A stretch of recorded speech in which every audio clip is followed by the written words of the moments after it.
الله نحمده ونستعينه ونستغفره ونؤمن به ونتوكل عليه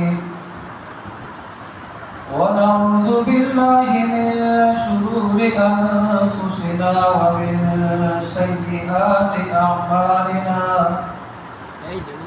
من يهده الله فلا مضل له ومن يضلله فلا هادي له ونشهد أن لا إله إلا الله وحده لا شريك له ولا نظير له ولا مثل له ولا مثال له ونشهد أن سيدنا ومولانا وحبيبنا وشفيعنا ومولانا محمد اللهم صل على سيدنا ومولانا محمد وعلى آل سيدنا ومولانا محمد وبارك وسلم وصل عليه. أعوذ بالله من الشيطان الرجيم. بسم الله الرحمن الرحيم. لقد رضي الله عن المؤمنين إذ يبايعونك تحت الشجرة فعلم ما في قلوبهم فأنزل السكينة عليهم وأثابهم فتحا قريبا. وقال النبي صلى الله عليه وسلم لكل نبي رفيق ورفيقي في الجنة عثمان أو كما قال عليه الصلاة والسلام.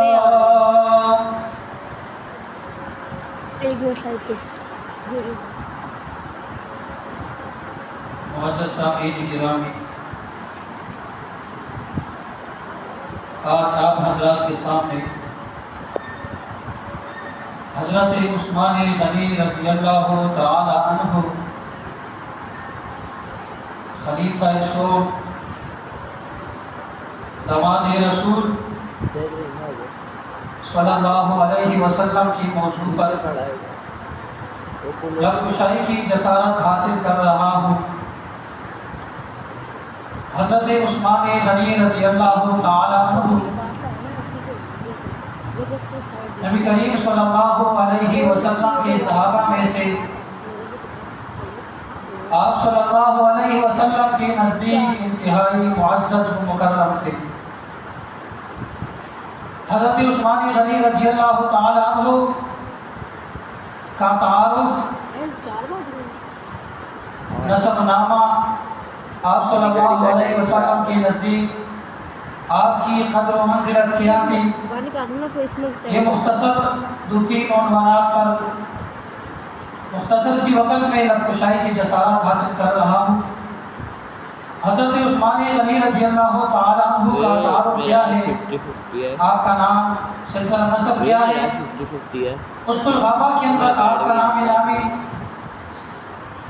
حضرت عثمان بن عفان لکھا ہوا ہے. آپ کا نام کیا تھا؟ عثمان بن عفان. نبی کریم صلی اللہ علیہ وسلم سے 5ویں پشت پر آپ کا سلسلہ نسب ملتا ہے. 5ویں پشت پر عثمان بن عفان بن ابی العاص بن امیہ بن عبد مناف. تو 5ویں پشت پر جا کر نبی کریم صلی اللہ علیہ وسلم سے حضرت عثمان غنی رضی اللہ تعالیٰ عنہ کا سلسلہ نسب ملتا ہے. اور والدہ کی طرف سے جو آپ کی نانی تھی حضرت عثمان غنی رضی اللہ تعالیٰ عنہ کی، وہ حضرت محمد صلی اللہ علیہ وسلم کے والدین محترم عبداللہ کی سگی بہن تھی. تو آپ صلی اللہ علیہ وسلم کی گویا کہ پھوپھی ذات بیٹی بھی ہیں، تو اس واسطے بھی نبی کریم صلی اللہ علیہ وسلم کے رشتہ دار ہیں۔ تو نبی کریم صلی اللہ علیہ وسلم کے نزدیک آپ کا مرتبہ منزلہ بہت زیادہ ہے۔ آپ کا حلیہ مبارک انتہائی خوبصورت درمیانی قد کے تھے، گندم رنگ کے تھے، گھنی داڑھی، باروب شخصیت تھے۔ حضرت عثمان غنی رضی اللہ تعالیٰ عنہ کا بچپن اپنے بارے میں خود ارشاد فرماتے ہیں کہ میں نے زمانہ جاہلیت اور زمانہ اسلام دونوں میں نہ تو کبھی زنا کیا، نہ کبھی شراب پی، نہ کبھی چوری کی، نہ کبھی کسی پر ظلم کیا۔ تو یہ آپ رضی اللہ تعالیٰ عنہ کا بچپن تھا، پاکیزہ بچپن۔ کتنے وہ عظیم شخصیت تھی کہ جس کا بچپن بھی اسلام سے پہلے بھی تمام گناہوں سے محفوظ۔ نبی کریم صلی اللہ علیہ وسلم کے نزدیک آپ بہت معزز و مکرم تھے۔ حضرت ابو موسیٰ اشعری رضی اللہ تعالیٰ عنہ ارشاد فرماتے ہیں کہ ایک مرتبہ نبی کریم صلی اللہ علیہ وسلم کے پاس میں موجود تھا، بیٹھا ہوا تھا کہ بار صحابہ کرام رضوان اللہ تعالی علیہ مجمعین باری باری تشریف لا رہے تھے کہ اچانک کسی نے دستک دے کر اندر آنے کی اجازت چاہی۔ نبی کریم صلی اللہ علیہ وسلم نے مجھے فرمایا کہ جاؤ اندر آنے کی اجازت دے دو اور جو ہو ان کو جنت کی خوشخبری سنا دو۔ حضرت ابو موسیٰ اشعری رضی اللہ تعالیٰ عنہ ارشاد فرماتے ہیں کہ جب میں نے دروازہ کھولا دیکھا کہ سامنے عثمان غنی رضی اللہ تعالیٰ عنہ تھے، تو نبی کریم صلی اللہ علیہ وسلم کا فرمان میں نے سنایا کہ آپ کو جنت کی بشارت ہو۔ تو اس قدر عظمت کی بات ہے، کبریائی کی بات ہے، بزرگی کی بات ہے اس شخص کے لیے، اس ذات کے لیے، اس بندے کے لیے کہ جس کو دنیا کے اندر جنت کا سرٹیفکیٹ مل جائے۔ اس سے کوئی عظمت کی بات ہو سکتی ہے؟ اللہ نے انسان کو بھیجا دنیا میں اپنی عبادت کے لیے۔ اگر انسان کو دنیا میں پتہ چل جائے تو میں جنتی ہوں، وہ تو امانت نہیں بھول جائے گا، وہ تو کہے گا میں تو ویسے جنتی ہوں، آرام سے بیٹھ جائے، عیش و عشرت کے ساتھ زندگی گزارے گا۔ لیکن نہیں، یہ تو نبی کریم صلی اللہ علیہ وسلم کے صحابہ تھے۔ ایک اور حدیث میں حضرت ابو ہریرہ رضی اللہ تعالیٰ عنہ ارشاد فرماتے ہیں کہ نبی کریم صلی اللہ علیہ وسلم نے فرمایا لِكُلِّ نَبِيٍّ رَفِيقٌ وَرَفِيقٌ فِي الْجَنَّةِ عثمان، کہ ہر نبی کے لیے ایک دوست ہے، رفیق ہے، ساتھی ہے، اور جنت میں میرا ساتھی کون ہوگا؟ حضرت عثمان غنی رضی اللہ تعالیٰ عنہ۔ عائشہ رضی اللہ تعالیٰ عنہ ارشاد فرماتی ہے کہ نبی کریم صلی اللہ علیہ وسلم نے ارشاد فرمایا کہ میں اس شخص سے کیوں حیا نہ کروں، کہ میں اس شخص سے کیوں حیا نہ کروں جس سے فرشتے بھی حیا کرتے۔ یہ حضرت عثمان غنی رضی اللہ تعالیٰ عنہ کی زندگی۔ حضرت عثمان غنی رضی اللہ تعالیٰ عنہ جس طرح نبی کریم صلی اللہ علیہ وسلم کے نزدیک آپ کا مرتبہ تھا، اس طرح اللہ کے نزدیک بھی بہت پسندیدہ وہ برتر تھے۔ ایک مرتبہ احد پہاڑ کے اوپر نبی کریم صلی اللہ علیہ وسلم چل رہے تھے، تشریف لے کے جا رہے تھے۔ نبی کریم صلی اللہ علیہ وسلم کے ساتھ حضرت ابوبکر صدیق رضی اللہ تعالیٰ عنہ، حضرت عمر رضی اللہ تعالیٰ عنہ، حضرت عثمان غنی رضی اللہ تعالیٰ عنہ بھی موجود تھے۔ اچانک زلزلہ آیا جس سے احد پہاڑ لرز اٹھا۔ نبی کریم صلی اللہ علیہ وسلم نے فرمایا اے احد ٹھہر جا، اس لیے کہ تجھ پر ایک اللہ کے نبی ہے، ایک صدیق ہے اور دو شہید ہے۔ گویا کہ نبی کریم صلی اللہ علیہ وسلم نے آپ رضی اللہ تعالیٰ عنہ کو زندگی میں ہی شہادت کی بھی خوشخبری سنائی تھی۔ تو جس طرح شہید کے بارے میں آیا کہ تمام گناہ اس کے معاف کر دیے جاتے ہیں سوائے دین کے، تو حضرت عثمان غنی رضی اللہ تعالیٰ عنہ ویسے بھی مالدار صحابی تھے، انتہائی سخاوت کے مالک۔ ایک صحابی رسول فرماتے ہیں کہ جیش العسرہ کے موقع پر نبی کریم صلی اللہ علیہ وسلم صحابہ کرام کو ترغیب دے رہے تھے، برانگیختہ کر رہے تھے، ابھار رہے تھے. تو حضرت عثمان غنی رضی اللہ تعالیٰ نے فرمایا، عرض کی یا رسول اللہ صلی اللہ علیہ وسلم میں 100 اونٹ ماں بلان اور ساز و سامان کے آپ کو دے دیتا ہوں. نبی کریم صلی اللہ علیہ وسلم نے پھر صحابہ سے اپیل کی.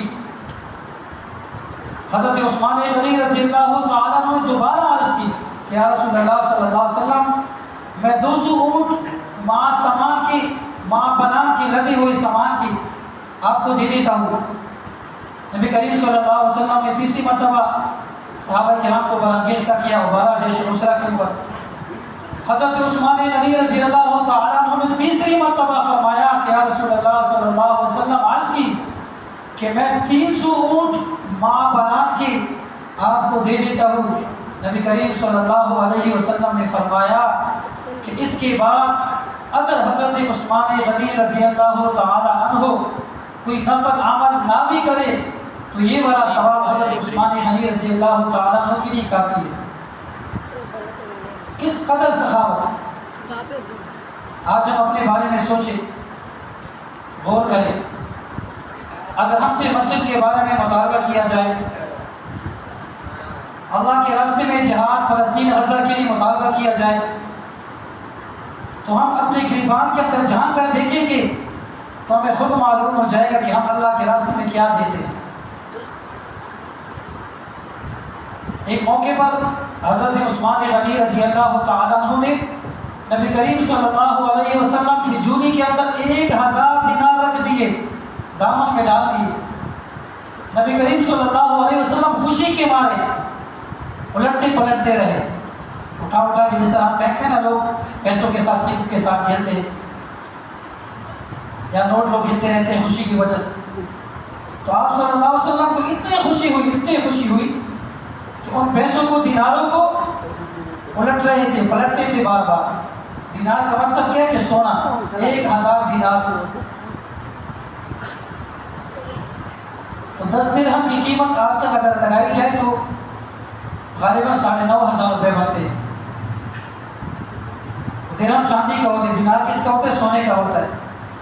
تو اگر 1000 دینار کی قیمت کا اندازہ اگر آج کے زمانے میں کوئی لگایا جائے تو کیا سمجھیں گے آپ؟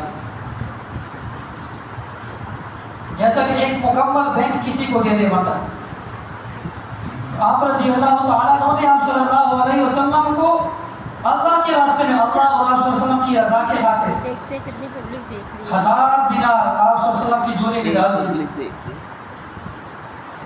نبی کریم صلی اللہ علیہ وسلم نے فرمایا اس کے بعد اگر حضرت عثمان غنی رضی اللہ تعالیٰ عنہ سے کوئی لغزش بھی ہوئی تو حضرت عثمان کو کوئی ضرر نہ دی گئی. تو کس قدر عظمت کی بات ہے، فضیلت کی بات ہے. ذی الحجہ کا مہینہ ہے، حضرت عثمان غنی رضی اللہ کی 18 ذی الحجہ شہادت کے دن ہے.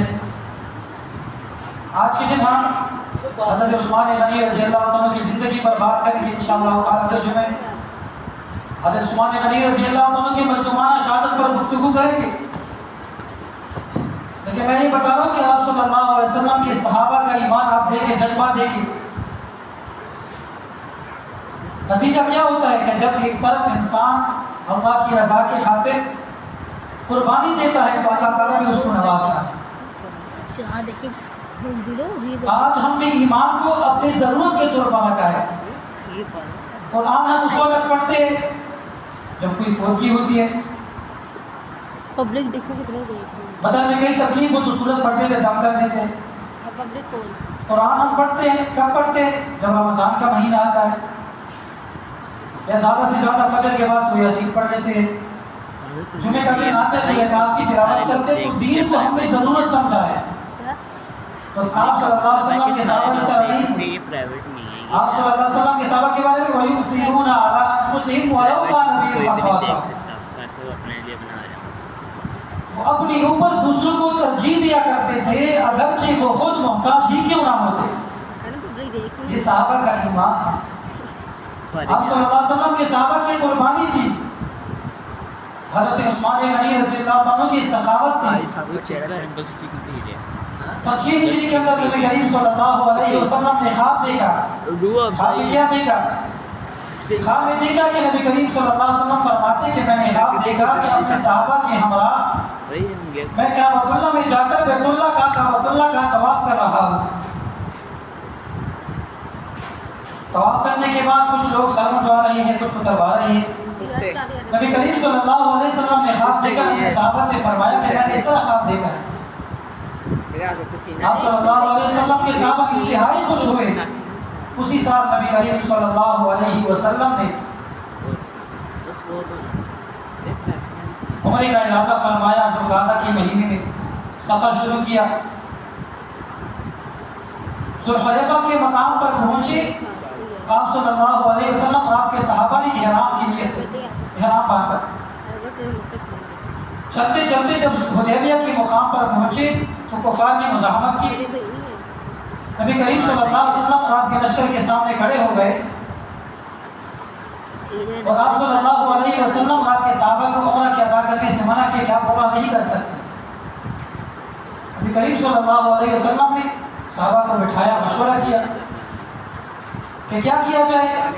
آپ صلی اللہ علیہ وسلم کے صحابہ میں سے مشورہ دیا کہ کسی کو سفیر مقرر کیا جائے، ان کے سامنے بھیجا جائے، مذاکرات کی جائے، بتایا جائے کہ ہمارا مقصد کیا ہے. آنے کا مقصد لشکر جنگ نہیں ہے، ہمارا مقصد عمرے کرنے کا ارادہ ہے.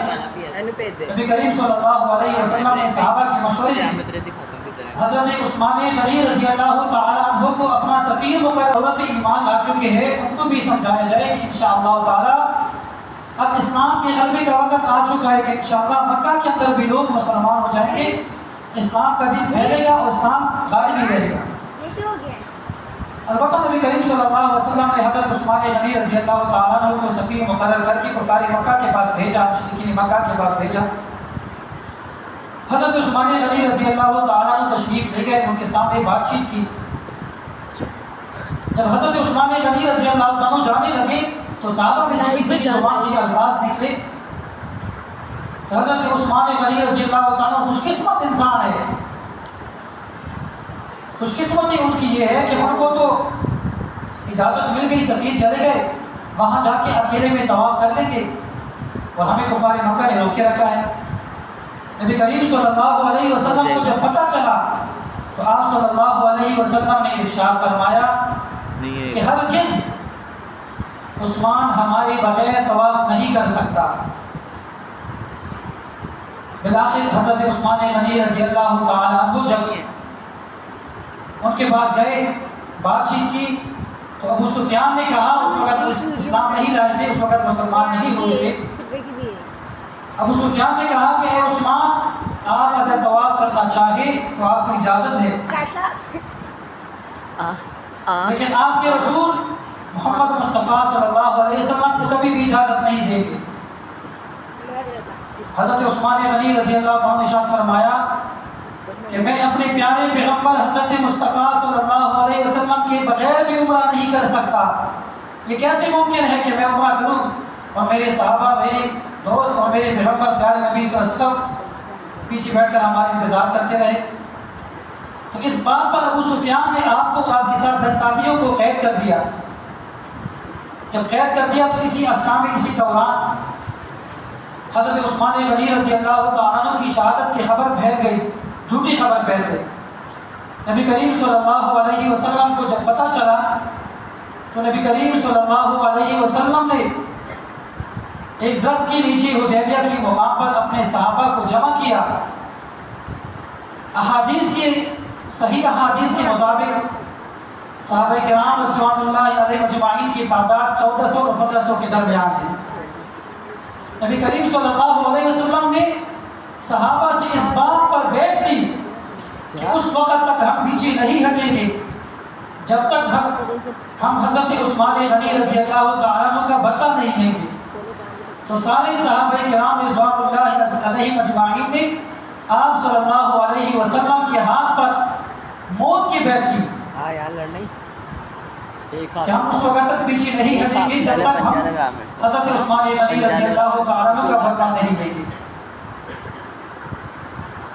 تو یہ حضرت عثمان غنی رضی اللہ تعالیٰ عنہ کی فضیلت ہے کہ حضرت عثمان غنی رضی اللہ تعالیٰ عنہ کی ایک خبر کے بارے میں نبی کریم صلی اللہ علیہ وسلم نے آپ کا بدلہ لینے کی خاطر 1400 صحابہ کرام سے موت پر بیٹھ گئے.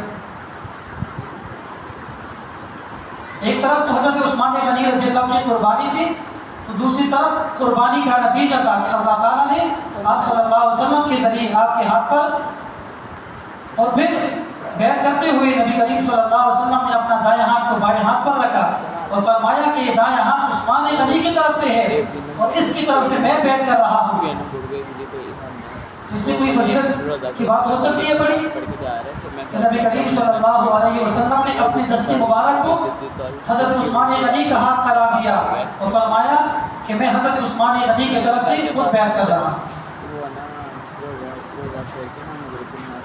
تو یہ حضرت عثمان غنی رضی اللہ عنہ کا مختصر تعارف ہے. اللہ تعالیٰ کو یہ ادا اس قدر پسند آئی کہ اللہ تعالیٰ نے اس کا تذکرہ قرآن مجید میں ارشاد فرمایا. اور حضرت عثمان غنی رضی اللہ تعالیٰ عنہ کی رہائی کے خاطر نبی کریم صلی اللہ علیہ وسلم نے حکم کیا کہ کفار کے کچھ لوگوں کو قید کر دیا جائے. صحابہ نے ایسا ہی کیا، کچھ کفار کو قید کر لیا گیا، جس کی وجہ سے کفار مکہ مشرکین مکہ مجبور ہو گئے حضرت عثمان غنی رضی اللہ تعالیٰ عنہ کو رہا کرنے پر. لائیو کر دیا یہاں سے. تو یہ نبی کریم صلی اللہ علیہ وسلم کے صحابہ تھے جنہوں نے مختصر سی آپ صلی اللہ علیہ وسلم کی اشاروں کے طور پر، اشارے کو دیکھ کر آپ صلی اللہ علیہ وسلم کی اشارے کے سامنے اپنے سر کو قلم کرنے کے لیے تیار ہو. یہ کیا تھا؟ آپ کا ایمان تھا. صحابہ کی قربانی تھی، صحابہ کا ایمان تھا. سکی بیوی کا نمبر لے. ان چیزوں سے ہمیں کیا سبق ملتا ہے؟ تذکرے واقعات ہم کیوں پڑھتے ہیں، پڑھاتے ہیں، سناتے ہیں؟ اس سے ہمیں سبق حاصل کرنا چاہیے. سبق کیا ہے؟ کہ اللہ کا حکم جب بھی آ جائے، چاہے وہ مال کی صورت میں ہو، جان کی صورت میں ہو، اسلام نے ہمیشہ امن کا درس دیا ہے. امن کے لیے اسلام میں اگر جان دینی پڑی تو جان دینے کی قربانی کو جائز قرار دیا. اور جب امن آ جائے اور اگر کوئی شخص امن خراب کرنے کی کوشش کر رہا ہے تو اس امن کی دفاع کے طور پر بھی شریعت نے امن کی دفاع کے لیے بھی جان لٹانے کو، جان دینے کو شریعت نے جائز قرار دیا. پبلک کتنی ہوگی؟ جیسا آپ نے دیکھا کہ 10 ذی الحجہ کو اللہ کی طرف سے مال کی جانور ذبح کا حکم آیا. اسلام کا حکم ہے، لوگ تیار ہو گئے، اللہ کے راستے میں لوگوں نے جانور ذبح کر دیے. اسی طریقے سے جب اللہ کی طرف سے جان دینے کا وقت آئے تو ہم جان دینے کے لیے بھی تیار ہوں. تو یہ صحابہ کا ایمان ہے. آپ صلی اللہ علیہ وسلم نے جب مال کی طرف سے مال کا مطالبہ کیا تو آپ نے 1000 دینار جوڑی میں ڈال دیے. دوبارہ موقع آیا تو 300 اونٹ ماں پلان کے آپ صلی اللہ علیہ وسلم کے قدموں میں رکھ دیے. اور جان دینے کا وقت آیا، سب کو پتہ تھا. عمر رضی اللہ فرمانے لگے اے رسول اللہ صلی اللہ علیہ وسلم، اگر آپ مجھے بھیجیں گے تو میرا وہاں کوئی جاننے والا نہیں. اگر انہوں نے میرے ساتھ کچھ معاملہ کیا، میرے ساتھ کوئی لڑائی جھگڑا کی تو میرا کوئی ساتھ دینے والا نہیں ہوگا. حضرت عثمان کو بھیج دیں. تو حضرت عثمان غنی رضی اللہ تعالیٰ عنہ کو جان ہتھیلی پہ رکھ کر وہاں گئے کفار مکہ کے سامنے، مشرکین مکہ کے سامنے. دین کی باتیں اب صلی اللہ علیہ وسلم کی بات. یہ صحابہ کا ایمان تھا. اللہ تعالیٰ ہم سب کو دین پر استقامت کی توفیق نصیب فرمائے، دین پر عمل کرنے کی توفیق نصیب فرمائے، اور صحابہ کی زندگی کے مطابق ہمیں بھی زندگی گزارنے کی توفیق نصیب فرمائے. وآخر دعوانا